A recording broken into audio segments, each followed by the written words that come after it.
সাবেক সেনা কর্মকর্তা জিয়াউল আহসানের জলসিঁড়ির বাড়িতে অভিযান চালিয়ে বিপুল পরিমাণ বিলাসী পণ্য জব্দ করেছে দুদক। এছাড়াও দ্বিতীয় দিনের মতো অভিযান চালানো হয়েছে সাবেক ভূমিমন্ত্রী সাইফুজ্জামান চৌধুরীর গুলশানের বাড়িতে। এ সময় অন্তত 260 ধরনের পণ্য জব্দ করা হয়। বিকেলে সংবাদ সম্মেলনে এই তথ্য জানিয়েছেন সংস্থাটির সহকারী পরিচালক তানজির আহমেদ। সর্দার রাজীবের রিপোর্টে বিস্তারিত।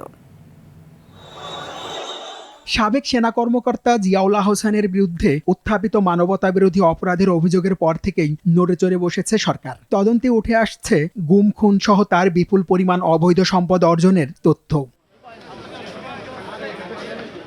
অবৈধ সম্পদের খোঁজে সোমবার জিয়াউল আহসানের নারায়ণগঞ্জের জলসিঁড়ি প্রকল্পের বাড়িতে অভিযান চালিয়েছে দুর্নীতি দমন কমিশন দুদক। দুদকের উপপরিচালক হাফিজুল ইসলামের নেতৃত্বে এই অভিযান চালানো হয়।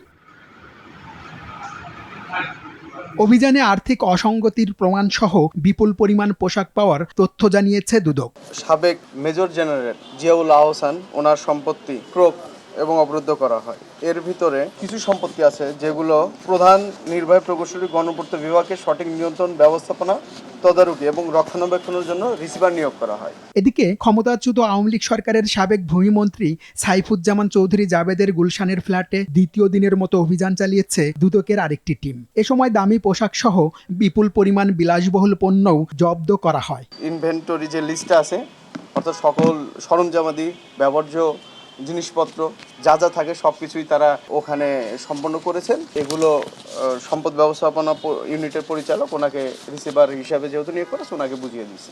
গত 7 জানুয়ারি দুদকের আবেদনের পরিপ্রেক্ষিতে জ্ঞাত আয় বহির্ভূত সম্পদ অর্জনের মামলায় জিয়াউল আহসানকে গ্রেফতার দেখানো হয়। আর 2024 সালের জুলাই গণ অভ্যুত্থানের পর থেকে পলাতক রয়েছে সাইফুজ্জামান চৌধুরী। সর্দার রাজীব আর টিভি, ঢাকা।